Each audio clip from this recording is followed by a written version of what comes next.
Hello. Today we're excited to talk about 5 tips to consciously create your world. Are you aware of this? We live in a world of our own conscious creation.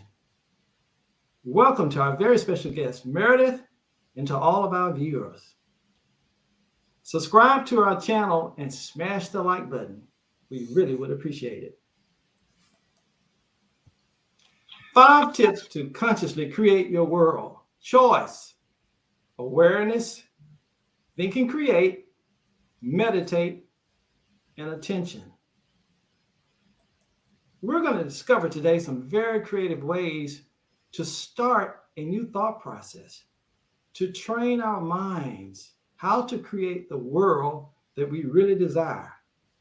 What kind of world have you created for yourself today? That's a very unique question that everyone should ask themselves. What kind of world have you created for yourself today? I would wager that most people who are viewing this live stream have never thought on those terms. You never thought that you are the sole creator of your world. Daily, we exercise the opportunity to think and create. When you're thinking, and we all are thinking, we're creating. The world we live in is designed with our own mindset. Yes, it is your preference. Create the world you want to live in. With all my might, it shall be done. Receive the amazing gift, the power of choice. Fill your world with love, joy, peace, harmony, hope, wonder, health, wellness, prosperity, abundance, ideas, creativity, and generosity. The question again is, what kind of world have you created for yourself, considering your internal dialogue and self-talk? Meredith, would you like to share something on this topic? Yeah. Well, I want to start by saying thank you for having me back. I'm really excited for this topic. And I think going into this and even just highlighting our brief conversation prior to hopping on the live is just, you said something that I really liked. You said everyone thinks. And so that's like step one is like we're all just consciously having these different thought patterns and it's being reflected in our world essentially, and I think it made me reflect on just going through the motions of my daily routine and how oftentimes you'll think about all the things you want to do or there's not enough time in the day, and just realizing, like you said, with all my might it shall be done, and that um if you can have this consciousness and you can think what you like, what you don't like, what you want to see, then you have the ability to make it happen and have the actions translate. And so that just spoke volumes for me, in that you have these repetitive thoughts and you know, like you go to sleep at night and you know the type of day you want to have, you know the type of morning you want to have. So you're already halfway there.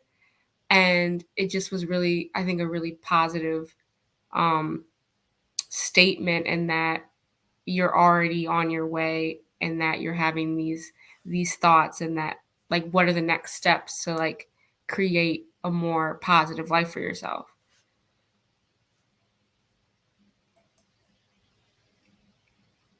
On the screen now are definitions for each term that we use when we say create your own world.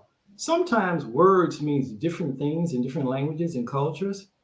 And sometimes if you ask 10 people, what does love mean? You may get 10 different definitions or answers or views or opinions of what love is. Love is a profoundly tender, passionate affection for another person, a feeling of warm personal attachment or deep affection for a parent, child, or friend. The benevolent affection of God for his creatures, or the reverent affection due from them to God. Joy, the emotion of great delight or happiness caused by something exceptional, good, or satisfying, keen pleasure, elation, to feel joy, be glad, and rejoice. Now, these are more or less dictionary type definitions for all these terms. So we will proceed forward. Feel free to observe these at your leisure. ideas, creativity, generosity. The body achieves what the mind believes. Now, this is very important and vital. Daily, you will experience what the inner you projects. There's no other way about it. This is law. It cannot be any other way. You will experience what the inner you projects. Whatever is going on inside of us is what we're going to experience in our outer world. If you feel the emotion of sadness, you're going to project sadness into your outer world. If you feel the emotion of joy, you're going to project joyfulness. That's what you're going to feel. That emotion will show. Yes, this is law. It cannot be changed. Where your attention goes is where your mind goes. This is all part of the mind training process. Wherever your attention goes, that's where your mind is going to go. If your mind is on you feeling depressed, you're going to project that feeling, that emotion. You're going to feel depressed.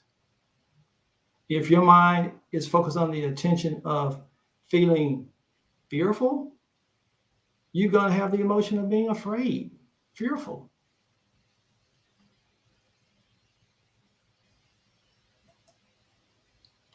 Thinking and creating. Everything happening in your world today is happening because you have thought it to be so. Your outer world is a direct reflection of your inner world. I guarantee you, if you talk to 100 people, it may be one out of 100 that really understands and accept this as being true. Everything happening in your world today is happening because you have thought it to be so. And someone may say, it can't be that simple, is it? No. You mean things around me, things within me, things outside of me, and my personal world are direct reflection of what I have thought? Yes, you have created it. Really? I'm creating this? Yes, you are. In your personal world, you are creating what you think of. You are what you think.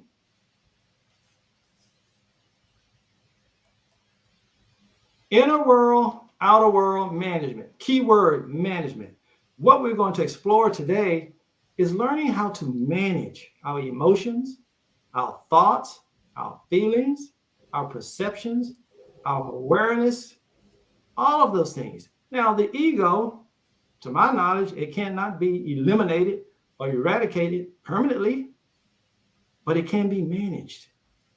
That's what we want to learn to do. We want to develop our minds, train our minds where we can manage, become better and efficient managers of our emotions, of our thoughts, of our awareness, and of our ego. The law of vibration. Everything is energy. Every thought is energy. Now, contemplate on that for a moment. Everything is energy. Energy is power. Power, power, unlimited power. Guard your energy. Your energy moves up or down depending on your mood, your energy and fitness levels. Your mood and energy and fitness levels determines the flow, the ebb and flow of your energy. Throughout your day, your energy will ebb and flow. It's never just totally constant. We would like for it to be, yes, but it's going to ebb and flow, and that's okay. And that's a part of the management process. Being able to recognize and be aware of your energy, your emotional vibrational frequency level. What are your thoughts? What are you feeling right now? You are what you think you are. You become what you think about. Meredith, give us some ideas. What happens when we become what we think about? Yeah, that's a good question. I think a good example would be money. So, uh say you're living in like a lack of abundance, you're always worried about your credit card debt or the lack of money you have. You almost become so fixated on that current state, and that, I guess, in a way, I don't want to say poverty because it doesn't have to be like poverty is a spectrum, but you become so fixated and kind of present in that state of wherever you are financially that that is reflected in your reality. So you're not, your energy is low and you're very pessimistic, and you're kind of operating from this this energy level that you don't attract money, you need money, you're not getting money, that it just becomes like a cycle of you're not experiencing that financial growth. Because if you were operating on, well, I don't know where the money's going to come from, but like I'm open to receive financial opportunities, then that openness and that higher frequency energy will allow you to welcome entrepreneurial ideas or situations where, instead of being so obsessed with the lack of money, that your Mhm. kind of abundant mindset is, I want more money, I'm open to financial opportunities, and you won't be so routine in your day to day of not having money, that you almost become a magnet of money. And you might meet someone who like has a weekend opportunity for you to make money, or you're really you're really encouraged to make more money, so then you sign up for this budgeting program and there's new opportunities to like manifest that more positive financial situation that you're in. And so I use that example because I think in capitalist America, as consumers, like everybody wants money. Like it's a good feeling when you can have the resources to do a lot of things that you want to do. And I think being a younger professional and having my first set of real bills, like I think about money too. But I think that's a good example just because it shows that um, what you think you reflect. And so it's not to say you're living in a fantasy where you don't acknowledge, oh, I have a lot of bills and this is like the salary I'm bringing in every 2 weeks. So maybe um, I need to think about things and strategically get where I want to be. Like you definitely need a level of realism and knowing like you're not just avoiding um, your financial situation. But I think it's just a lot easier to get from another stage when you're a little more abundant in your thinking and the frequency you're operating off, versus just sitting in this funk that like you don't have any money and nothing goes your way. It's just kind of like, well, that's all you're going to see because you've just decided that you're poor and you don't have any resources. Like you've just created this definitive state for yourself. So that was more a long-winded example, but I think that's the first one that comes to mind. Very good. Excellent points, because I was just thinking as you were discussing that, because it's almost like a self-fulfilling prophecy. Mm-hmm. When you think you are without and you're lacking, as you say, finances, and you think you may be poor compared to someone Mm-hmm. else, well, that's what you're going to remain in that state. You're not going to go beyond that, because that is what you think about. That's the perception you have of yourself, and that's the reality in which you're going to live. You're projecting that into your world. Your outside world has lack, not abundance, lack. And you're creating that because you have thought it to be. So you have attracted what? Lack into your world instead of abundance. I totally agree. Great point. The emotional frequency chart. Now, we talked about this some time ago, but this is so important, and it is such a wow, a platform to always review and think about, because this is where we live. We are emotional creatures, and we have thoughts, we have emotions, but we sometimes fail to understand what those emotions mean. When we are thinking the emotional destructive energy thoughts, such as humiliation, blame, despair, regret, and anxiety, we are creating. We're thinking and creating and projecting that from the inside to the outside. So, it's almost like a mirror. If I look in the mirror, my neighbor's image is not going to show up in front of me. What's going to show up is a direct reflection of my own image, myself. So when you are thinking along the emotional state of anxiety, regret, or anything on the negative band, that's what's going to appear in your life, because you're creating that. And what we need to do is learn how to retrain our minds to think differently, to increase and improve our energy level, and our emotions will change. For instance, if you look up the chart starting at the 500 hertz level, and we always say that 528 hertz is what? That's our benchmark. That's where we want to remain at all times, because as you can see, this is where the strong creative energy starts on the higher bands of the chart, which means a different type of emotional state. On the 500 level, we have what? We have reverence, and we have serenity, we have bliss, we have peace, joy, and love. That's what we want to project from the inside. When we have those thoughts inside of us, we can project those thoughts to the outside. That's our inner world of love, joy, and peace and enlightenment. That is creating our outer world of the same image and focus and energy. That's what we become. We have the ability to create our own world. Yes, our inner world, it determines our outer world. So very important.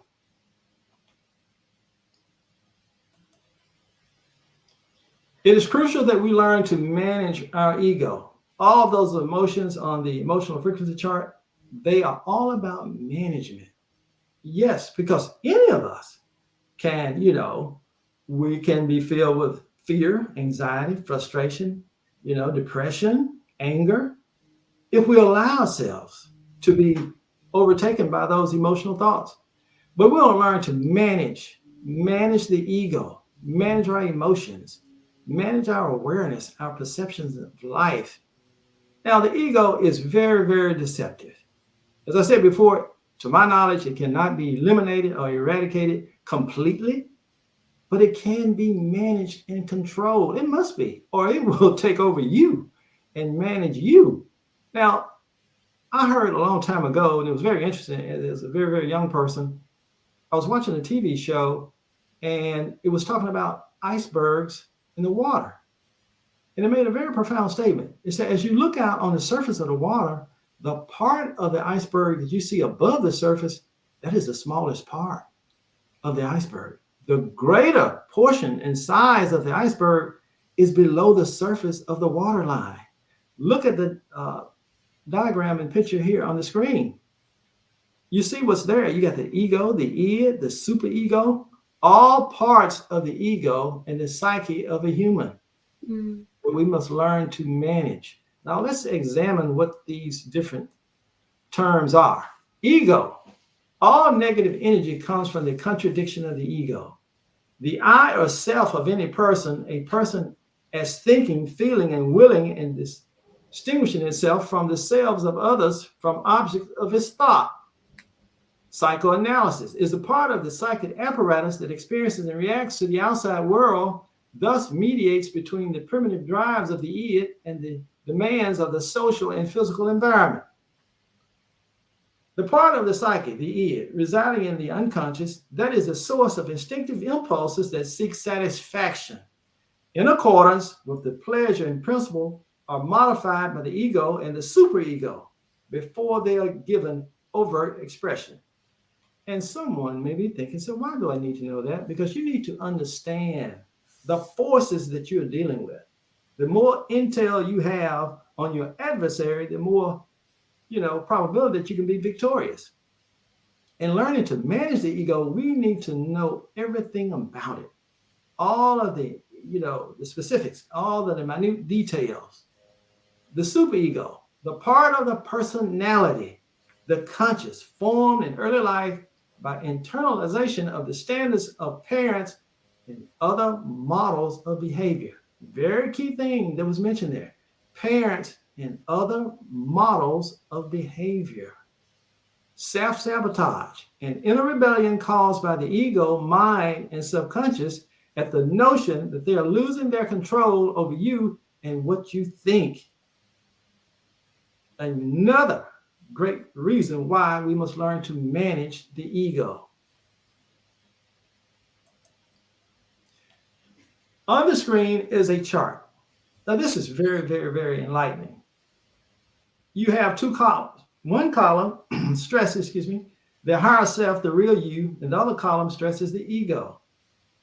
Now, when you look at it, the higher self, the real you, Meredith, think about which one would you select from this column that would be easier to focus your attention on? Which one would be easier for you to give attention to in this column of higher self and the real you?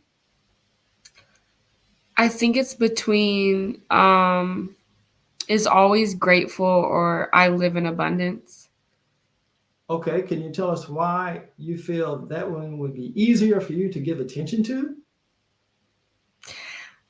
I think it's some well, two reasons. It's something I already kind of am practicing to implement in my life, and I also think that those two are most like reflective of like the energy I can give off. And so, for example, like you're gonna have highs and lows in life, and go through various seasons, but a lot of the thoughts you think or the attitude you take on play a big role in like how long you stay in those seasons or what you gain from those seasons of, like, I don't want to say adversity, but sometimes you're in unideal funks in your life, and they can take a toll on you realistically.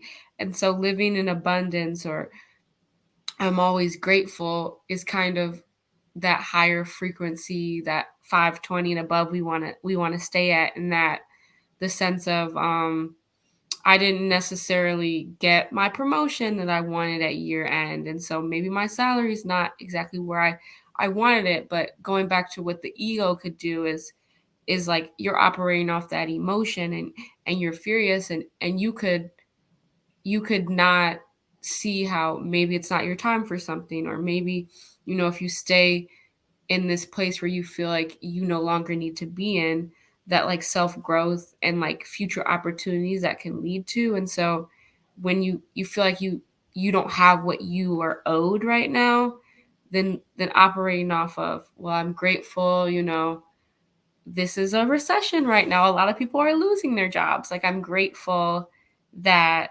I don't have a salary I want right now, but I'm grateful I'm employed. Or I live in abundance. Like, maybe there's a reason I didn't get that position because I'm always attracting new opportunities. And so it's definitely a lot of work to get to that level of frequency where a lot of things, my dad always says, like, don't let things knock you off your square.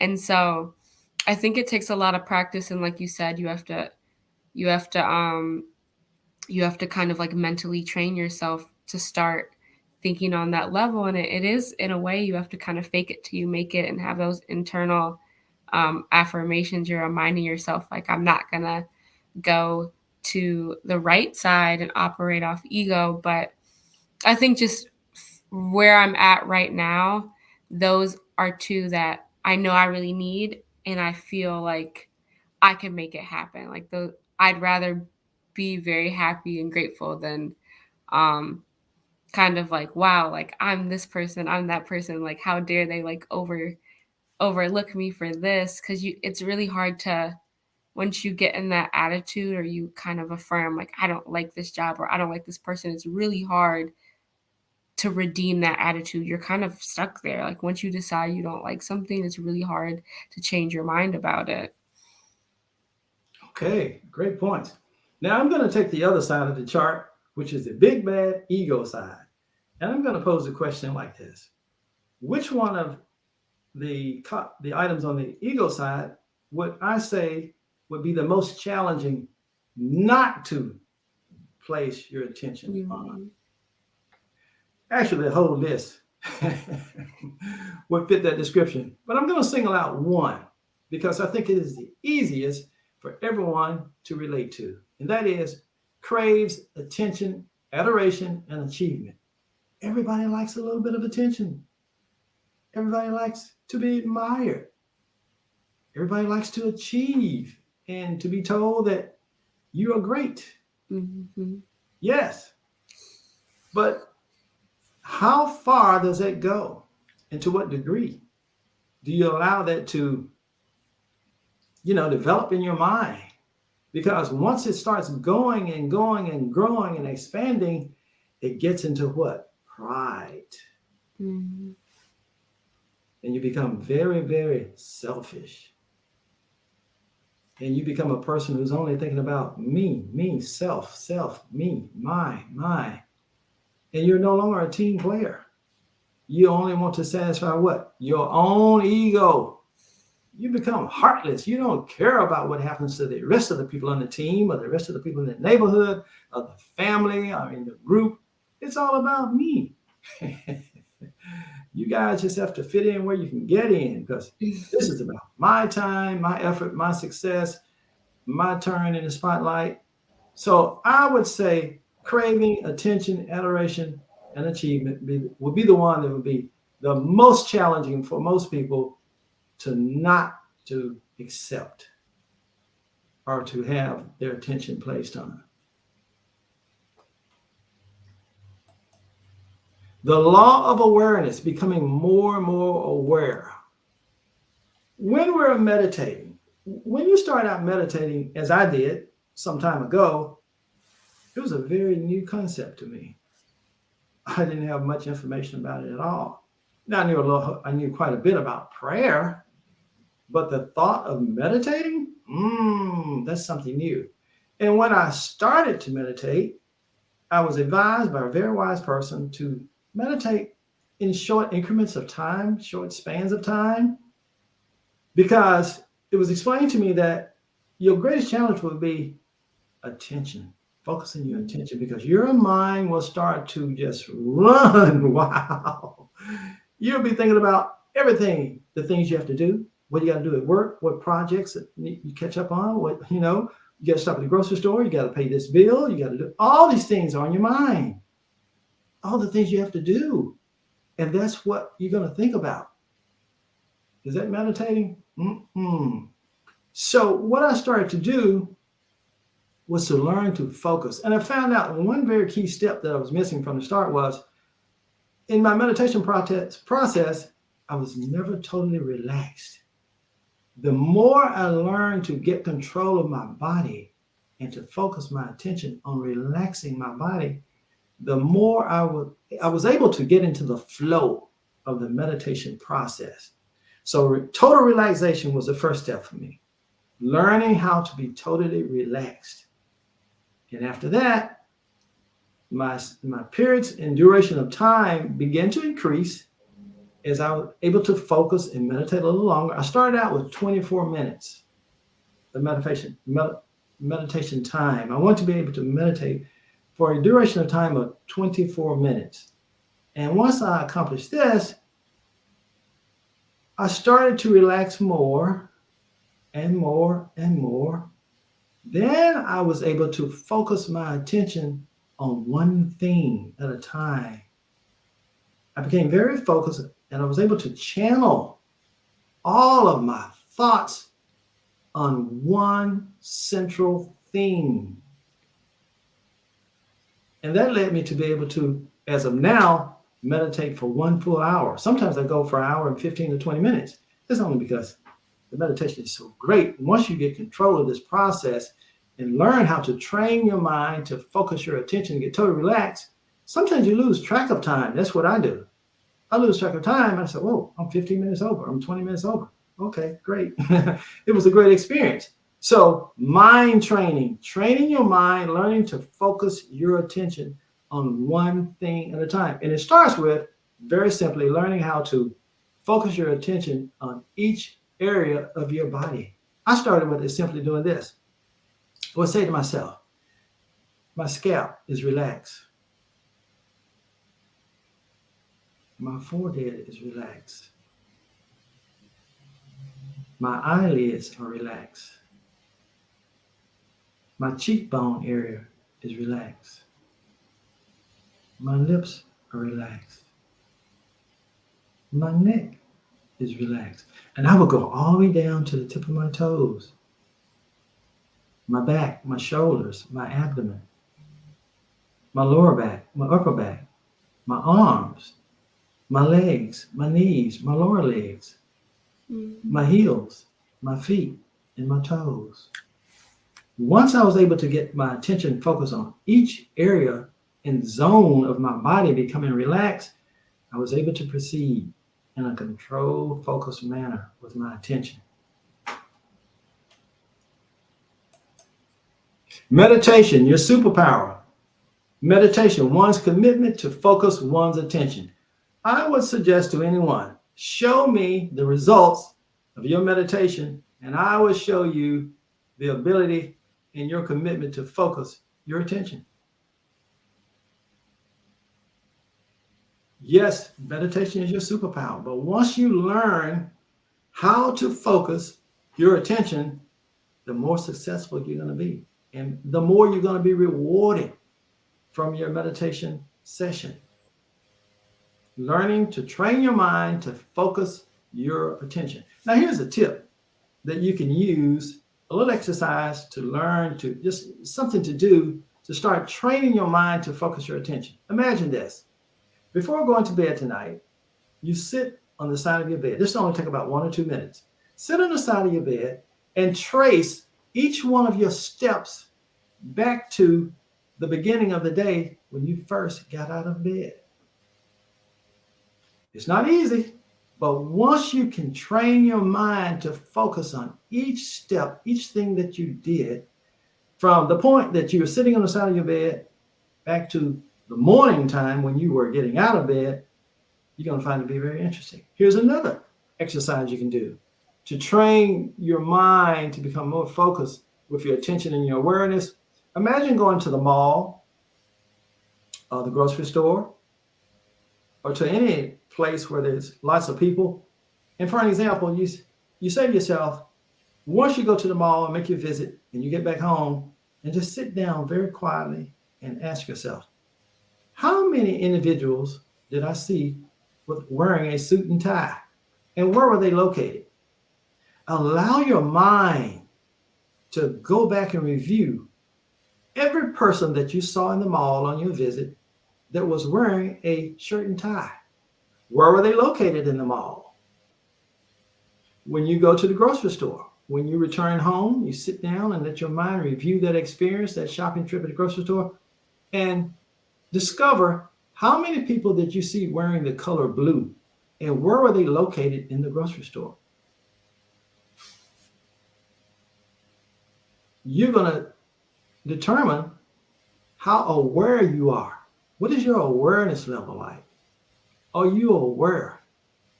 Can you develop a greater sense of awareness, a heightened sense of awareness by becoming more focused, allowing your attention, your awareness to become more focused?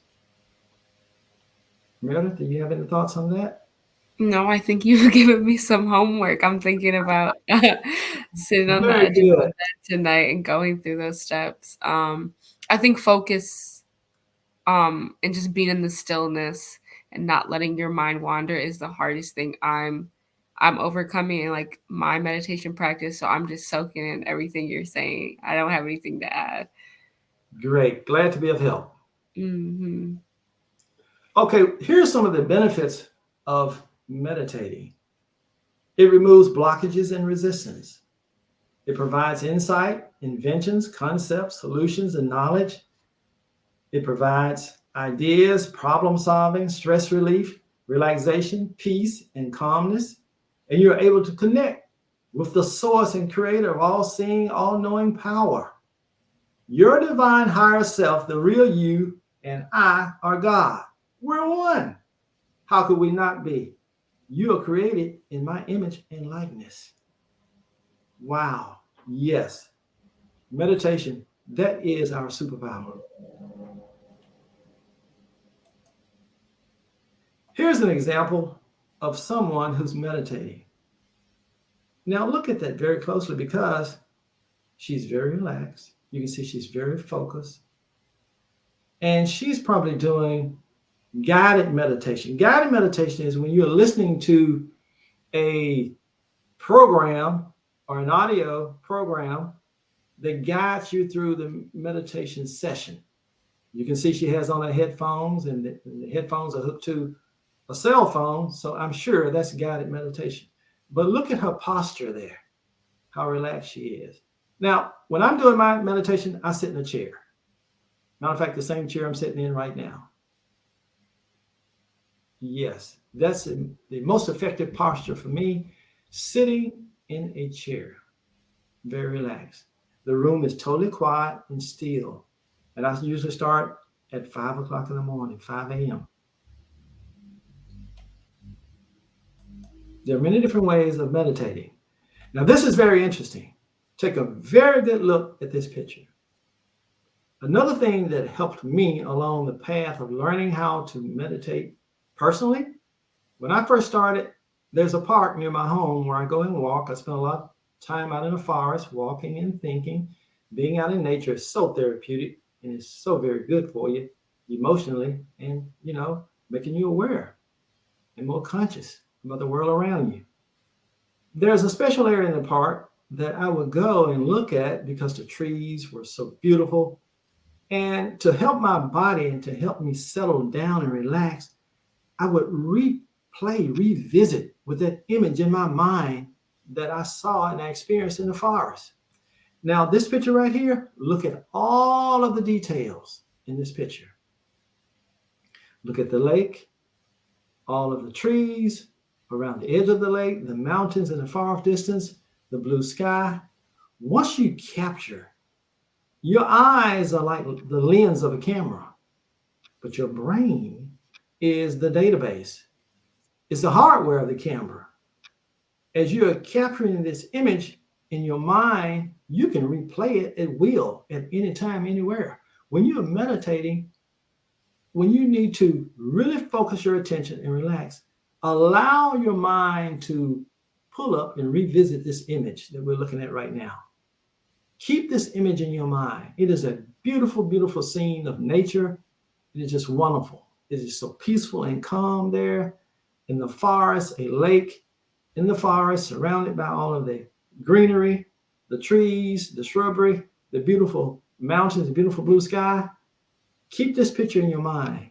Revisit this picture over and over and over again to help you focus. Or I say anytime that you're stressed, if your day is not going like you want it to, temporarily, I hope, just refocus yourself, recalibrate yourself with this beautiful image of nature.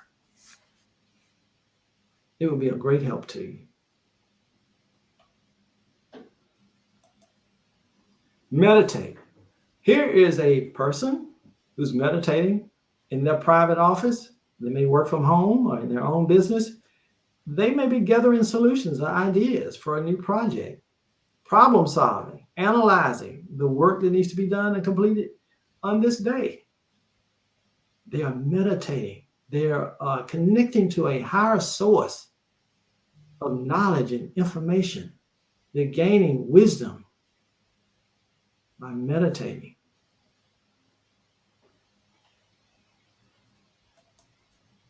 New mindset brings about new results. We're learning to train our mind, learning that, we create our outer world from our inner world. Our inner world creates our outer world. We're learning to have a different perception of life and ideas and new thought processes.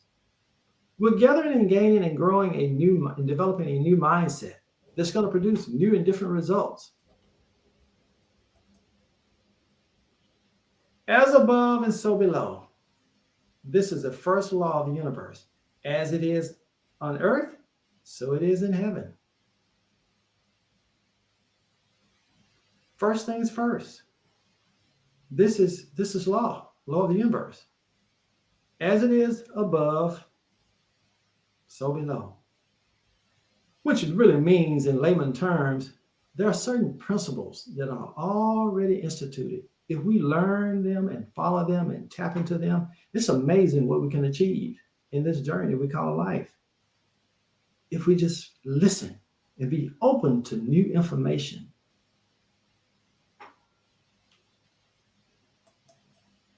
The law of consciousness. Consciousness permeates all things and all humans, plants, animals, stones, animate and inanimate objects. Consciousness is a state of awareness. We've talked about being aware, becoming more aware. being focused. Where the mind goes, the attention goes. Where the attention goes, the mind goes. There is only one consciousness.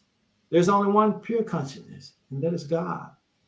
So we're all interconnected by way of consciousness. Everything is connected. That's why we can clearly say and believe that everything is energy. It really is, because everything is connected on a conscious level.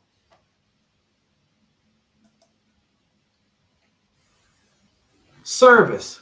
Why are we here? That's a question we need to do a live stream on.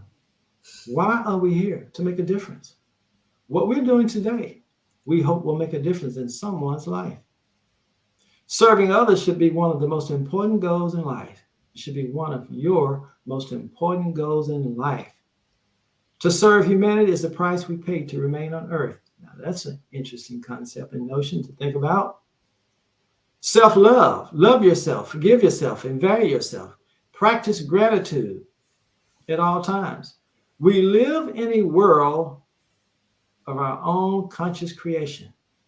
When we learn to train our minds, well, we're going to have an improved world because we're going to improve ourselves from the inside out. Meredith, do you have anything to share at this point? I guess I have a question for you because Sure.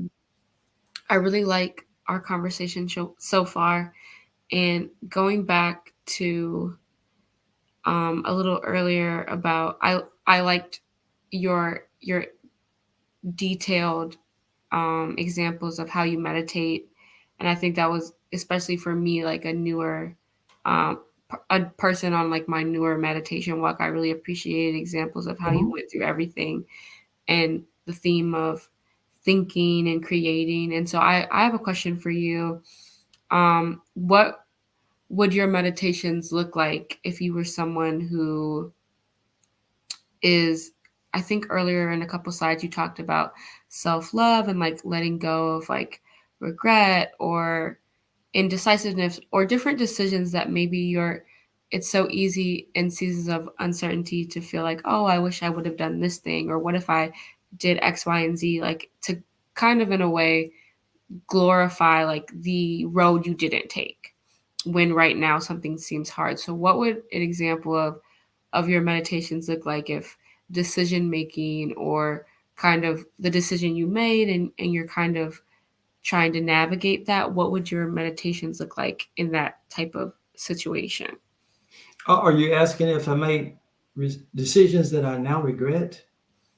Not necessarily, but I guess if someone was feeling that way, not necessarily regret, but I guess more so, okay, I had, for example, like a job opportunity. Like I had two Mhm. different job opportunities and now I'm in this current role and it's going really well, but it's not necessarily what I thought it was going to be.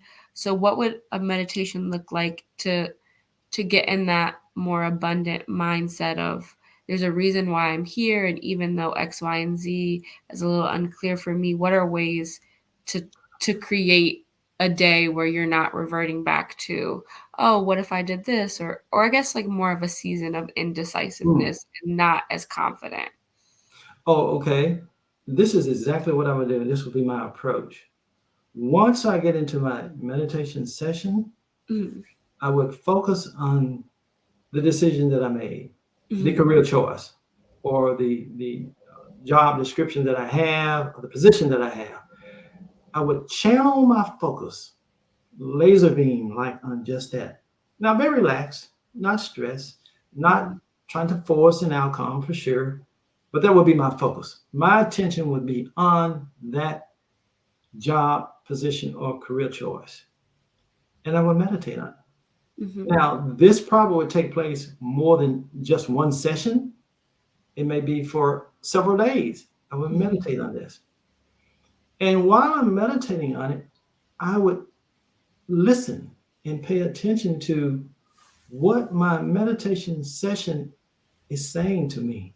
What is being revealed to me about that career or that position or that decision that I made? And usually in my case, what happens to me when I do that, because what you described is really what I do exactly. Mhm.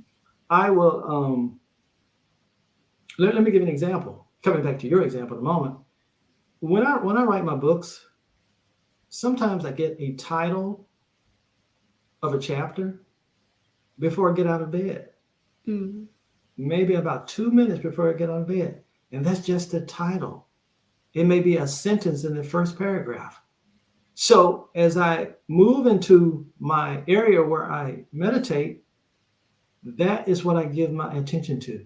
And once I do that, information starts to flow all about that chapter, the next sentence, the next paragraph, and on and on and on and on and on until it is so vivid and clear to me during my meditation session that once I'm done, I'm able to go to my computer and start writing.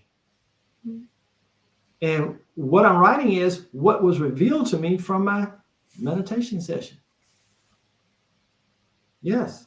And I just take it from there. It's kind of like the launch pad, so to speak, that gets me started. It's the catalyst that gets me started. So back to your exact question or situation that you were posing, what would someone do or what their meditation results would look like? It would be along those lines. Once I'm meditating and focus my attention on that career, that position, a job choice, I will be listening and paying attention to what information, what knowledge is being revealed to me about that one central key theme. And also, I would write it down in my journal because I'm going to Mhm. meditate today, tomorrow, and the next day. And then I'll be able to go back and review my journal of things that I have gotten, the results I've gotten from my meditation sessions about the questions that I have. So, I'm sure anyone who does that, they're going to get questions answered. They're going Mhm. to get information that does not come ordinarily to you. Because usually what happens, self doubt comes in. We start doubting ourselves, anxiety creeps up, we start not feeling good about decisions or choices we may have made or may not have made, and a whole lot of questions that's coming in. It seems like no answers. I just got question after question after question. So I really don't, it's not clear in my mind if I'm on the right track, I'm going in the right direction. So at that point, you really do need to meditate, to go to a higher source that can give you information. This is how and where we should do all of our problem solving. This is where our awareness and analytical abilities become very, very keen. We are able to observe and gather information that we can't get from any other place. So, yes, it can be very, very beneficial for anyone to meditate and just listen and pay attention as to what information you are getting during your meditation session. And write it down in your private journal and just review that. And before long, you're going to have dot after dot connected, connected, connected until you have just a big picture view of your whole situation. Yes, it happens just that way. I hope I gave some insight with No, that. that was perfect. I like that. Yeah, thank you. Okay, very good. Very good. Knowledge is power. That's what I just mentioned. Knowledge is power. The lack of knowledge is the opposite. It's a lack of power. When we don't have the knowledge and information based on just our own human thinking, what happens? Doubt, disbelief, mistrust, anxiety, uh, a whole lot of unanswered questions. We begin to develop a whole lot and encounter a whole lot of negative self-talk. And that's exactly what the ego wants to happen. Yeah, the ego wants you to go down that road. Oh, he said, yes, come to me. I'm going to fan the flames of all this. I've been waiting on this. Yeah, you're not as strong and sure and confident as you thought you were. Oh, yeah. So as we meditate, we're gaining knowledge and information, and that gives us more power, more confidence. And in the end, the man or the woman that wins will be the man or the woman with the best information. That's what this whole live stream is about.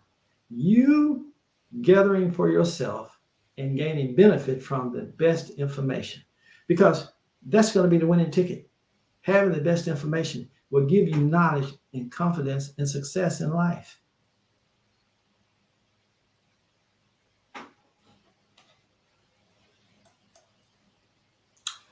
Books, How to Think and Create Success, is available. And my new book, Setback or Stepping Stone, It's Your Choice, is being published as we speak. Both are available on Amazon.com. Get your copy today. And just know that we live in a world of our own conscious creation. Yes, we do. Whatever is happening in your world, you are creating it. So let's learn how to create what really benefits us, create the value, and and be grateful for the things that we really desire. We can do this. We've been given the ability to do this. Yes, we can create our own world. All right, it's been a great session. I've enjoyed it. Thanks, Meredith. We Thank will you see for all of you having me. next time. Goodbye for now. Bye.